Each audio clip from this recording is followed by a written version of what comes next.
मेरा बच्चा है 9 साल का। ठीक है। मुझसे वो सवाल करता है कि बाबा चाइना जो है वो हमारा फ्रेंड कैसे बन गया। मैं यार ये तुम्हारे ज़हन में सवाल कैसे आया। कहता वो मुस्लिम नहीं है। मैं what do you mean by this. वो कहता है यार मुस्लिम की फ्रेंडशिप मुस्लिम से हो सकती है। अच्छा। उसको अपने बच्चे को मैंने बोला कि बेटा फ्रेंडशिप के लिए मजहब नहीं देखा जाता। Who told you? आपको ये किसने कह दिया कि मुस्लिम की फ्रेंडशिप मुस्लिम से हो सकती है। ये हमारे मुल्क का माहौल है। ये पीछे ग्राउंड है, यहाँ पे हम लोग नमाज पढ़ने आते हैं ईद की। कम से कम 8-9 हज़ार का मजमा आता है। और मैंने बचपन से ये सुना है कि जिस दुआ को 40 बंदे आमीन कहते हैं कबूल हो जाती है। हमारी दुआएं क्यों नहीं कबूल हो। मैं रजनी आपका स्वागत करती हूँ आपके अपने चैनल रजनी रिएक्शन में। तो आज का जो हमारा वीडियो है पाकिस्तान से, और जो ये वीडियो जिनने बनाया है उनका नाम है शोएब चौधरी। वीडियो बहुत मज़ेदार होने वाला है, तो वीडियो को पूरा ज़रूर देखिएगा। और वीडियो का जो टॉपिक है वो आपने पहले भी क्लिप में देख लिया होगा।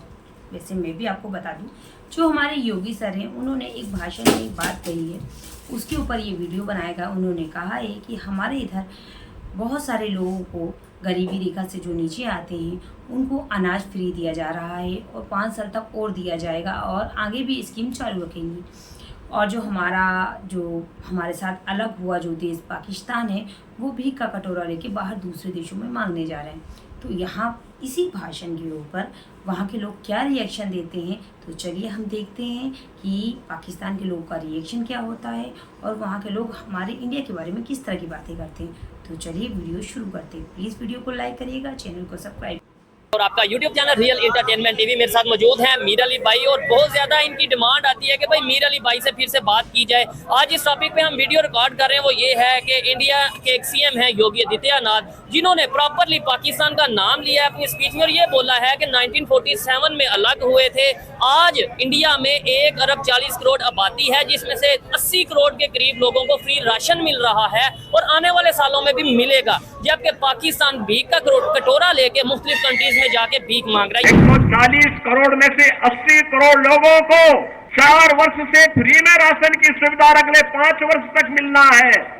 और दूसरी तरफ 1947 में भारत से अलग हुआ पाकिस्तान भीख का कटोरा लेकर के दुनिया के अंदर भीख मांगता हुआ दिखाई दे रहा है। ये उनकी स्टेटमेंट है, इसी के ऊपर बात करेंगे। और फिर बहुत अफसोसनाक वाकया पेश आया पाकिस्तान में ईद के दिनों में कि पुलिस स्टेशन में घुस के कुछ लोगों ने बकायदा पुलिस वालों को मारा है, वीडियो रिकॉर्ड की है। बहुत अफसोसनाक वाकया, इसके ऊपर भी बात करेंगे।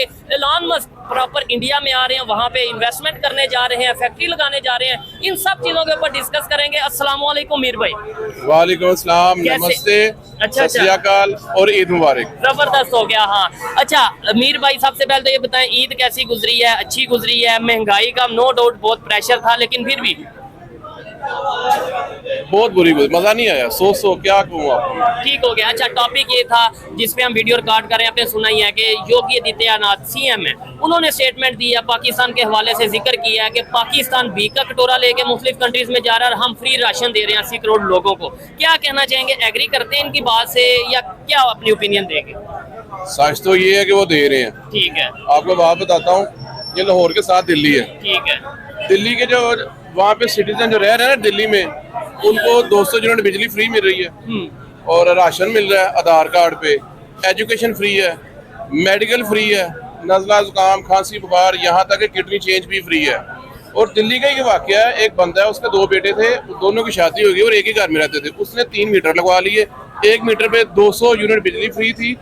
10 माह बाद उसने कोर्ट में जाके चैलेंज कर दिया या केस कर दिया, और उसने कोर्ट को बोला कि जज साहब मुझे 600 यूनिट बिजली फ्री है, जबकि मेरे कंज्यूम हो रहे हैं 200 यूनिट्स। अच्छा। और 10 माह में मेरे 4000 यूनिट जो है ना इंडिया के वापडा की तरफ है, ड्यू है, मुझे उसके पैसे लेके दें। अच्छा, और वहाँ की फ्री बिजली मिल रही है, लेकिन उसे हमने यूज नहीं किया, तो उस फ्री बिजली की जगह पे पैसे दिए जाए। जी, और वहाँ की कोर्ट ने वहाँ के इंडियन वापडा से पैसे लेके उसको दिए। ठीक है, ये बात है। अच्छा, ये आपने खबर कहाँ से पढ़ी? मुझे इस बात का नहीं पता, देखने वाले जरूर बताएं। मुझे नहीं लगता ऐसा होगा कि भाई एक तो फ्री चीज मिल रही है और उसके ऊपर भी जाके केस करते और फिर पैसे भी मिल जाए। मुझे ऐसा नहीं लगता, देखने वाले बताएंगे। अच्छा, योगी जी की स्टेटमेंट के हवाले से आप क्या कहना चाहेंगे? क्या आप पहले तो बताएं, उन्हें जानते हैं?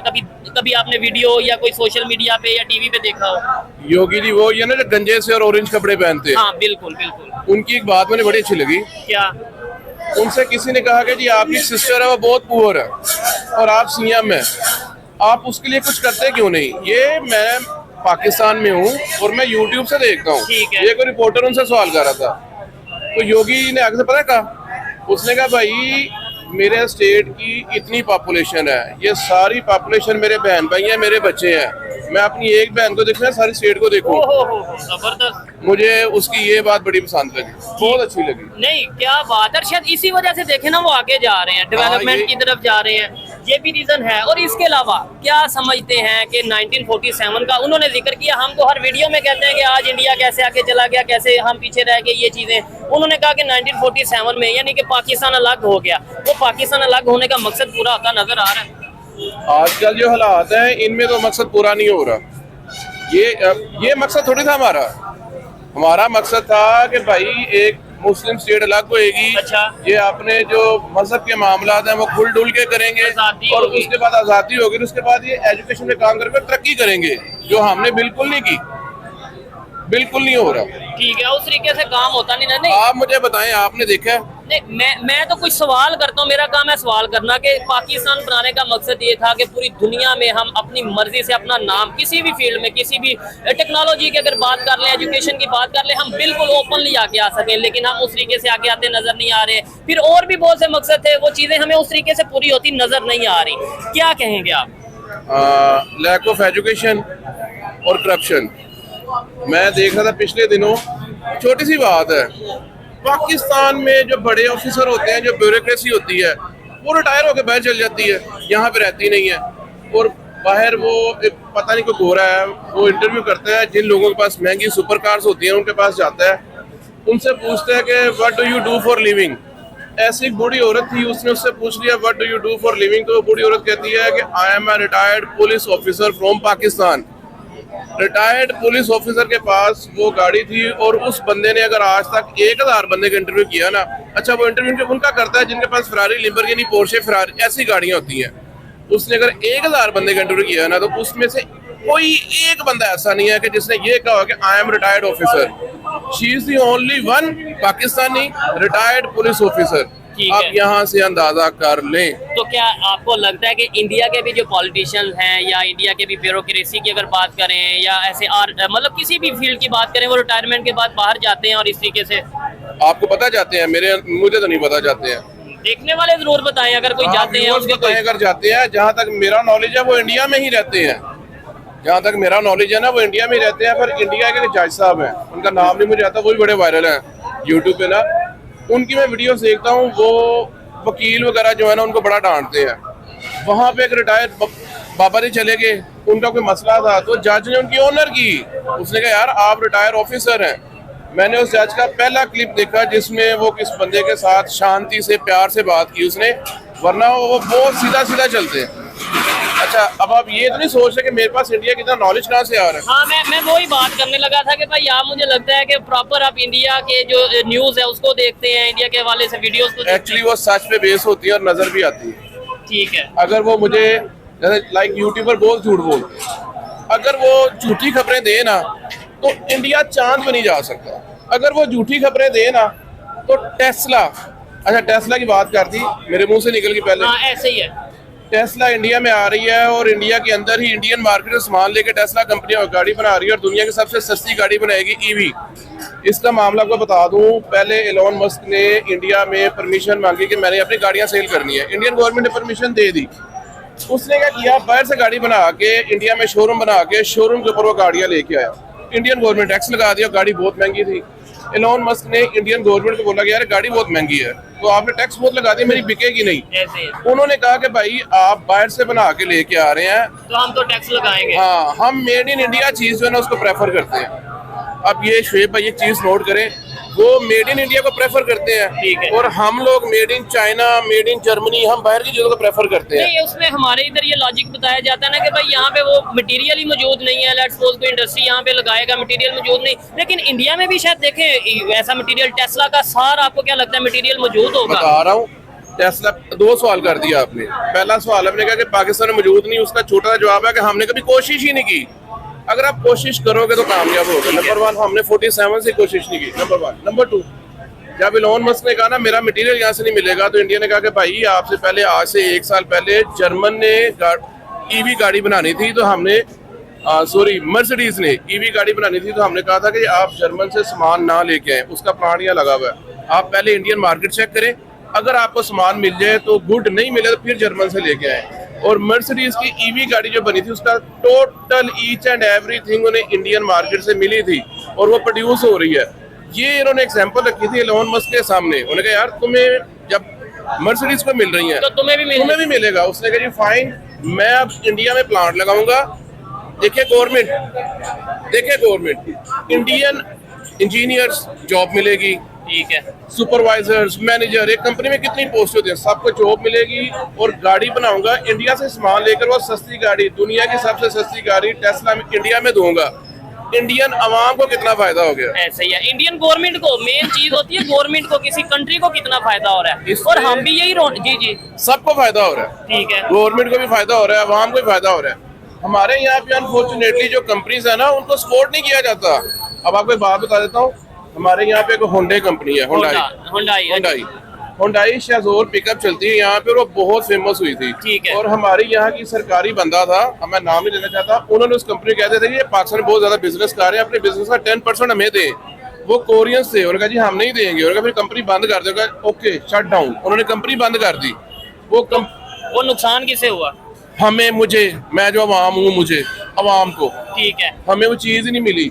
आपने कभी देखा है कि यहाँ पे एक ही बाइक चलता है, ये नाम डिफरेंट होते हैं, किसी का नाम ईगल है, किसी का कोबरा है, होंडा 70, हाँ, वो चाइना से आता है, ठीक है, 125 भी चाइना से, मतलब मैन्युफैक्चरिंग या जो भी चीजें असेंबलिंग यहाँ पे हो सकती है, मैन्युफैक्चरिंग हो सकती है, लेकिन सारे जो उसके पार्ट्स हैं वो ज्यादा उधर से ही आते हैं, सारे उधर से ही आते हैं। और उसके बाद दूसरी चीज है कि हमारे पास वैरायटी नहीं है, हमारे पास स्कूटी नहीं है, उसके पास इंडिया के पास 100 सीसी में अगर आप खरीदने जाते हो आपको 5-6 रेंज मिल जाती है, 110 में मिल जाती है, 80 में मिल जाती है। हमारे पास मरता क्या ना करता, एक ही चीज अवेलेबल जो हम ले सकते हैं, वही और है ही नहीं, ठीक हो गया। फिर हम करेंगे। अच्छा, अब बहुत से लोग ये कहते हैं कि भाई क्या वजह है कि हम पाकिस्तान को क्यों नहीं डिस्कस करते, पाकिस्तान के हवाले से कोई बात क्यों नहीं करते। मैं सबसे पहले तो ये कहता हूँ कि भाई देखें, हर एक का अपना अपना कंटेंट है, हर एक का अपना अपना, मेरा मकसद ये है कि हम सीखें, इंडिया से सीखें। अब सवाल ये आएगा इंडिया से ही क्यों सीखें, चाइना से सीख ले, आप किसी, हाँ, मतलब ये चीजें हैं कि भाई आप इंडिया को क्यों डिस्कस करते हो। अब जैसे मैं यूट्यूब पे देखता हूँ ना, मैं इंडिया को देखता हूँ, क्यों देखता हूँ, मेरे पाकिस्तान में अगर यूट्यूबर हैं तो वो बदतमीजी कर रहे होते हैं, मस्करियां कर रहे होते हैं, कोई इनोवेटिव बात नहीं कर रहे होते, और रेविलेंट बात जो है इंडियंस कर रहे होते हैं, ये इररेविलेंट बात कर रहे होते हैं। मैं चाइनीज यूट्यूबर्स को नहीं देखता, मैं अमेरिकन यूट्यूबर्स को नहीं देखता। रीजन क्या है? हमें लैंग्वेज, मेरे वो लगते क्या है, ना मुझे उनकी लैंग्वेज समझ आती है, ना मेरा और उनका रहन सहन सेम है, ना मेरी और उनकी वो खाना सेम है, ना मेरी और उनकी अदा सेम है। इंडियंस और हम इकट्ठे रहते रहे हैं, ठीक है, और मैं तो हूँ भी जट, अच्छा, ठीक है, और मेरे जो सिख ब्रदर है ना वो वहीं पे है, मैं तो सिख हूँ, ठीक है, उन्हीं में से हूँ, मेरी आदतें भी वही हैं। आपको मुझे उनकी ज्यादा समझ आएगी, बोली भी एक है, खाना पीना भी एक है, तो मुझे उनकी ज्यादा समझ आएगी। अब वो चाइनीज है, मुझे उनकी समझ ही नहीं आएगी, ठीक हो गया, मैं उन्हें क्यों देखूं। और नो डाउट देखें, चाइना से भी रिलेशन बेहतर करें, हर दुनिया के हर कंट्री से रिलेशन बेहतर करें, लेकिन जहां से हम सीख सकते हैं, जो थोड़ा हमारा थोड़ा सा रेलिवेंट कंट्री बनता है, वो इंडिया बनता है। नो डाउट कंपैरिजन नहीं है अब हमका। आपको लगता है कि मैं कहूँ कि जी इंडिया से कंपैरिजन कर लें और आगे बढ़ जाए? कंपैरिजन तो मेरी समझ से बाहर है, कंपैरिजन करके आप आगे नहीं बढ़ सकते, उसको कॉपी करके जा कर सकते हो। कॉपी भी ना करें यार, देखें अपनी पॉलिसीज बना लें, लेकिन ये देखें वो कैसे आगे जा रहा है, हम भी उसी। अब ये जो सा ये मुजफ्फरगढ़ में वाकया पेश आया है, इसके हवाले, बहावल नगर में वाकया पेश आया है, इसके हवाले से क्या कहना चाहेंगे आप? वो जो पुलिस को ईदी मिली है, ये दुनिया में पहला वाकया है, दुनिया में कहीं नहीं हुआ। व्यूअर्स, अगर दुनिया में कहीं पे ऐसा होता है तो मुझे बता दें क्या हुआ, क्या जरा बताएं। हुआ ये है कि जी कोई बंदा था, वो खुद आर्मी में हवालदार था, या उसका भाई आर्मी में हवालदार था, बगैर वारंट के पुलिस उसके घर चली गई, उसके ऊपर कोई FIR थी या कोई दरखास्त थी, पुलिस बगैर वारंट के उसके घर चली गई, उसकी फैमिली अंदर थी, सारी उसकी तलाशी लेके वापस आ गई। जब वापस आ गई तो फिर वहाँ से जो वहाँ का कैंट था, उस कैंट से कुछ 40-50 फौजी गए हैं उस थाने के अंदर, जो थाने की पुलिस उसके घर गई है। फिर उन्होंने उस थाने की पुलिस को ईदी दी है, ईद वाले दिन SHO को 2 घंटे मुर्गा बनाया, ये भी एक वर्ल्ड रिकॉर्ड है, और उनको फेंटा लगाया। यूट्यूब के ऊपर सारा कुछ है, मैं तो बहावल नगर जाके देखा नहीं है, मैंने यूट्यूब से सारा देखा है। और मुझे ये देख के दुख हो रहा था। दुख क्यों हो रहा था? मैं कहता यार ये क्या हमारी दुनिया में पहचान जाएगी और बाकी दुनिया में ऐसा नहीं होता।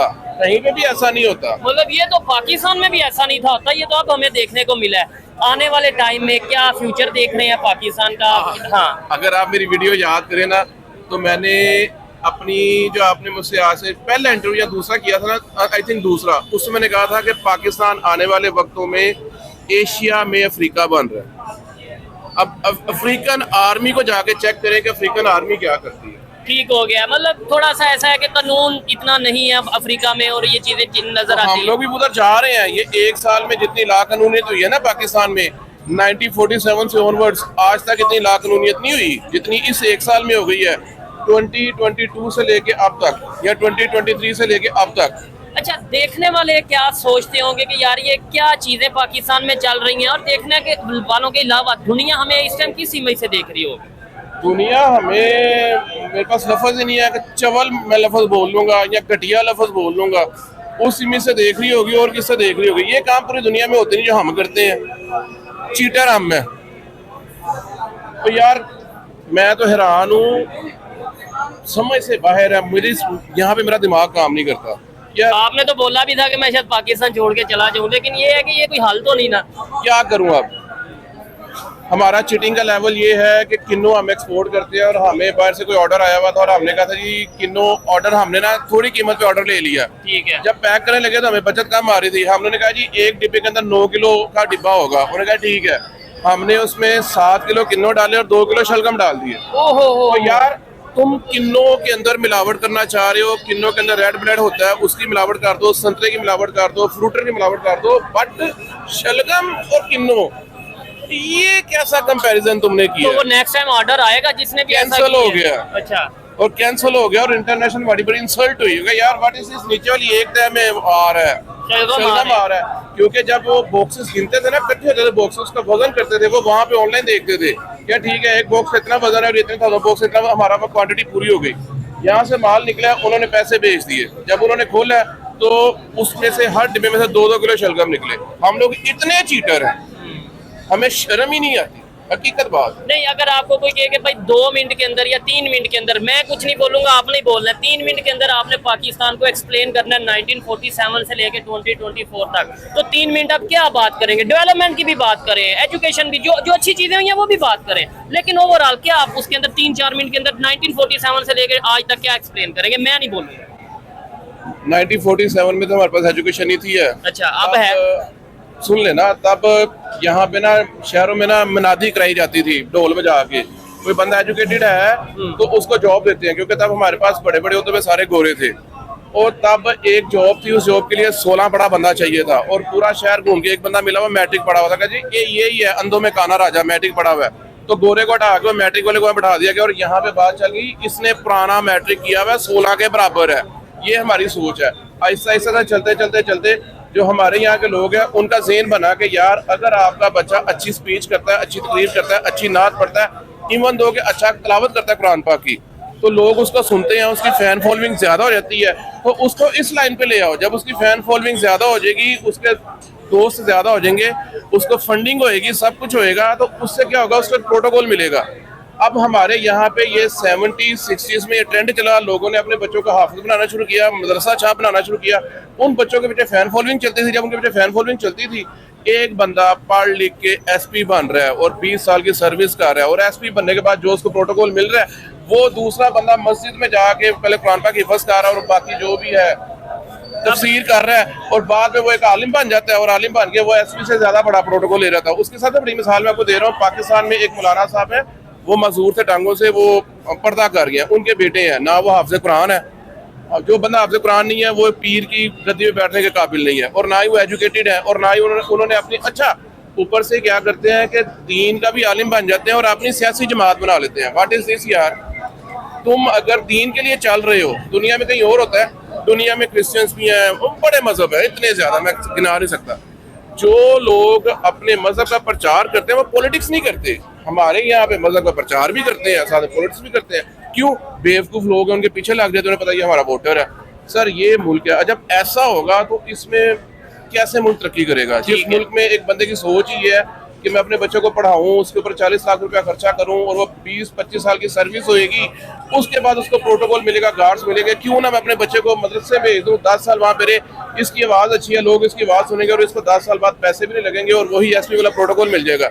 जिस कौम की सोच ये है वो किधर जाएगी। और ऐसी सिचुएशन में मेरे ख्याल से हम मजहब की भी खिदमत नहीं कर पाएंगे और ना ही अपने कंट्री की खिदमत कर, अपनी जेब की तो खिदमत। मजहब की खिदमत क्या, बल्कि हमें बहुत ज्यादा जूते पड़ेंगे। हम लोग अपने मजहब को खुद खराब कर रहे हैं। पूरी दुनिया में इस्लामोफोबिया का अगर जिक्र हो रहा है तो इसी वजह से हो रहा है। हकीकत बात है, अगर हम लोग इतने ही होते, हम इतने ही अपने मजहब के कार पैरा होते तो बात सीधी सी है भाई, हमारी दुआएं कबूल हो रही होती। ये पीछे ग्राउंड है, यहाँ पे हम लोग नमाज पढ़ने आते हैं ईद की, कम से कम 8-9 हज़ार का मजमा आता है और मैंने बचपन से ये सुना है कि जिस दुआ को 40 बंदे आमीन कहते हैं कबूल हो जाती है। हमारी दुआएं क्यों नहीं कबूल हो रही? यहाँ पे हर साल दुआएं होती है, या अल्लाह पाकिस्तान को एशियन टाइगर बना दे। वो अब मेरी 40 साल एज है, मैं 8-9 साल से यहाँ आ रहा हूँ, 12-13 साल से मैंने बात नोट की हुई है, ये हाले तक एशियन टाइगर बन ही नहीं रहा। मैं कहता दुआएं कबूल नहीं हो रही। क्यों नहीं हो रही? क्योंकि हम लोग मुनाफिक हैं। हम लोग बीइंग अ मुस्लिम भी प्रॉपर जो ओरिजिनल मुस्लिम होना चाहिए वो नहीं है। अगर पाकिस्तान में कोई भी मजहब का बंदा है ना, कोई भी मजहब का बंदा है तो वो ओरिजिनल नहीं है।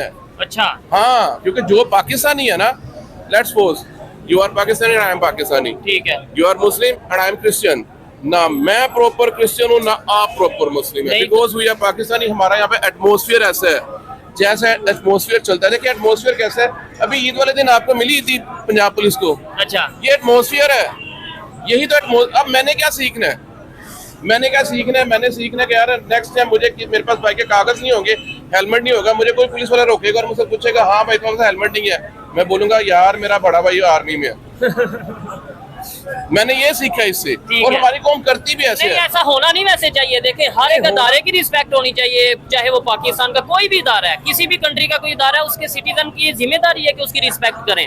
लेकिन थोड़ा बहुत ऐसे जब वाकया देखने को मिलते हैं तो डेफिनेटली फिर लोगों को मौका मिलता है कि हम भी इस वाकये से फायदा उठाएं। यहाँ पे चलता ही ऐसे है। आपने पाकिस्तान का पूछ लिया, मेरी दुखती रख पे हाथ रख दिया आपने। अब दो और बात सुने, 2 साइंटिस्ट थे, एक थे डॉक्टर अब्दुल कदीर खान साहब और एक डॉक्टर अब्दुल सलाम नहीं, ये वो अब्दुल सलाम तो चलो हो गए, उनके साथ भी बड़ी ज्यादती हुई है। समर मुबारक की शायद तो बात यार आपने मुझे डॉक्टर अब्दुल सलाम की बात कर दी, हमारी कौम कहती है वो जिमर सही है। हाँ। तो मैं कहता हूँ यार रिलीजन को साइड पे रखो, उस बंदे का वो देखो कि उसको नोबेल इनाम मिला हुआ है, लेकिन हम तो उसे पाकिस्तानी नहीं मानते। उसमें फिजिक्स में एक उसने नई चीज दी थी, नोबेल इनाम तब भी मिलता है, उसको नोबेल इनाम मिला हुआ है और तुम लोगों ने सिर्फ उसके ऊपर एक थप्पा लगा दिया कि यार वो मर सही है और उसका नाम ही कहीं पे तुम नहीं लेते। उसके साथ मुझे दुख होता है। नहीं, देखें, यहाँ पे एक चीज ये सामने आती है कि भाई पब्लिक के सेंटीमेंट को भी देखना है और सारी चीजें देखनी है, लेकिन क्या वजह है कि बड़ी टेक्नोलॉजीज की मतलब गाड़ियां हम क्यों नहीं पाकिस्तान में खुद बना रहे? जज्बा भी हमारे पास बकौल हमारे है, टैलेंट भी बहुत है, पाकिस्तान में हर चीज है, जज्बा भी हमारे पास कोई नहीं है, खे जज्बा बात सीधी सी है। अब वो हमने डॉक्टर जो था अब्दुल सलाम, उसको तो मरसई कह दिया, ठीक है। अब ये जो वॉशिंग मशीन्स हैं जो शुरू में आई थी तो ये नॉन मुस्लिम से में दी थी, हम यूज करते हैं, बाइक्स नॉन मुस्लिम देते हैं, ये मोबाइल नॉन मुस्लिम देते हैं, ये चीजें हम यूज करते हैं। लेकिन जो हमारे हीरोज हैं हमने उसके ऊपर कह दी लो ये मरसई है, उसको हमने उसको उतनी वैल्यू ही नहीं दी। अच्छा, 2 साइंटिस्ट है, डॉक्टर अब्दुल कदीर और डॉक्टर अब्दुल कलाम, ठीक है। हमारे साइंटिस्ट ने हमारा एटॉमिक रिसर्च करके एटम बम बनाया, हमने उसको जेल में डाल दिया। और उनके साइंटिस्ट ने, यार साइंटिस्ट का ये पॉलिटिक्स के साथ कोई काम नहीं होता, ठीक है। उनके साइंटिस्ट ने उनको एटम बम बना के दिया, उन्होंने उसको मुल्क का सदर बना दिया। एटम बम नहीं, उन्होंने शायद कोई मिसाइल बनाया था जिसके ऊपर आप जो है वो इसे वो कर सकते हैं, इस तरीके से कर सकते थे। हाँ, चलो, लेकिन यानी टेक्नोलॉजी में वर्क किया। एक्चुअली उनके साइंटिस्ट ने वर्क किया ना, उन्होंने क्या किया, उनको मुल्क की सबसे बड़ी एग्जीक्यूटिव चेयर होती है, प्रेसिडेंट बना दिया और पूरी दुनिया को एक मैसेज किया कि पाकिस्तान के साइंटिस्ट ने ये काम किया और उसको जेल हो गई और हमने अपने प्रेसिडेंट को, ये अपने साइंटिस्ट को प्रेसिडेंट बना दिया। ठीक है। और फिर और दूसरे नंबर पे डॉक्टर, मैं इसके ऊपर ही दोनों साइंटिस्ट के हवाले से बात करूंगा कि जो डॉक्टर अब्दुल कदीर हैं, उन्होंने ये बात की थी इंटरव्यू में, उन्होंने कहा था कि भाई मैं पछता रहा हूँ पाकिस्तान की खिदमत करके। ये मैं नहीं कह रहा, ये उन्होंने कहा, अभी भी रिकॉर्ड में मौजूद है। एक ना साफी ने कहा था कि जी आपको कोई रिग्रेट हो, उसने कहा जी एक ही रिग्रेट है, I work for Pakistani nation. ठीक है। और उन्होंने कहा जी कोई शेर आप सुना दें, तो उन्होंने कहा था गुजर तो गई है तेरी जिंदगी ए कदीर, सितम सिर्फ ये है कि कूफियों में गुजरी है। मतलब मतलब मुनाफिकों में गुजरी है। मुनाफिक ऊपर से कुछ होते हैं, अंदर से कुछ होते हैं। ठीक है। और दूसरे नंबर पे अगर आपने नेबर की बात की है कि भाई उनके साइंटिस्ट ने किया और प्रेसिडेंट बना दिया गया, उसमें दो चीजें गई कि भाई कंट्री की खिदमत की तो प्रेसिडेंट बना दिया, और साथ एक दुनिया को ये भी मैसेज किया कि भाई मुसलमान है, मुसलमान को इतनी बड़ी स्टेज पे उन्होंने इतनी बड़ी पोजीशन पे बैठाया है। जो हम कहते हैं ना कि जुल्म हो गया, ये हो गया, तो वो भी सारा दुनिया को एक मैसेज तो गया ना। नहीं, जाहिर बात है मैसेज आता है। आज भी वहाँ पे इंडिया के अंदर सारी कम्युनिटीज रह रही हैं। मैं कहता हूँ मुझे कुछ वीडियोस आई थी, मुझे इंडिया के जो कुछ दोस्त हैं उन्होंने वीडियोस व्हाट्सएप की, मेल किया, वहाँ पे दिखाया। मैं कहता हूँ इतने बड़े बड़े नमाज के इस्तेमाल, मतलब इतनी बड़ी तादाद में मुसलमान वहाँ पे रोड पे मस्जिद के अंदर, ऐसा लग रहा था कि शायद ये पूरा सिटी मुसलमानों का। आपको मैं भी बता देता हूँ, वहाँ के एक टीचर है खान साहब। हाँ, खान साहब, वो ऑनलाइन टीचर पढ़ाते हैं, बड़ा नाम है। ठीक है। अगर वहाँ पे इक्वालिटी ना होती तो खान सर या इस मुकाम पे नहीं आते। हाँ, मुझे भी थोड़ी सी कंफ्यूजन थी कि खान सर का मतलब शायद वो मुस्लिम है, लेकिन मेरे ख्याल से वो मुस्लिम नहीं है, ये मुझे कुछ लोगों ने कमेंट में बताया था। बट इसके अलावा अजीम प्रेम जी की एग्जांपल है। मैं और दे देता हूँ एग्जांपल। एक उनके कॉमेडियन है, हाँ, नए आजकल चढ़े मुनव्वर आई थिंक जो हंसते हैं इस तरह करके हंसते हैं। हाँ, वो बिग बॉस भी जीते हैं वो ही भाई, वो तो प्योर मुस्लिम है। हाँ। अगर वहाँ पे क्वालिटी नहीं होती तो इतने ऊपर जाता ही नहीं। मैं कहता हूँ ये तो फिर छोटी एग्जांपल है, शाहरुख खान सलमान खान को देख ले, और बहुत सी ऐसी चीजें, जर्नल की रैंक तक, वहाँ आर्मी में जर्नल की रैंक तक गए हैं मुस्लिम। हाँ, वहाँ पे क्वालिटी है ना, जहाँ सारे रहते हैं वहाँ पे क्वालिटी है। यहाँ पे मुस्लिम को क्वालिटी नहीं है। हाँ, ये चीज है कि मतलब मैं कहता हूँ 1 मिनट के लिए मजहब को साइड पे कर दो। मैं ये नहीं कहता कि यहाँ पे इक्वालिटी होनी चाहिए, वो मैं एग्जांपल दे रहा हूँ। यहाँ पे जो मुस्लिम है, सभी मुस्लिम, फॉर एग्जांपल 99%, 98% जितने भी हैं, हम क्या आपस में एक दूसरे को मेरिट के ऊपर सामने लेके आ रहे हैं, मेरिट का हम रिस्पेक्ट कर रहे हैं। सवाल तो ये है, हिंदू तो बहुत बात की बात है, क्रिश्चियन तो बहुत बात की बात है। मेरा बच्चा है 9 साल का, ठीक है, मुझसे वो सवाल करता है कि बाबा चाइना जो है वो हमारा फ्रेंड कैसे बन गया। मैं, यार ये तुम्हारे ज़हन में सवाल कैसे आया? कहता हूँ मुस्लिम नहीं है। मैं, what do you mean by this?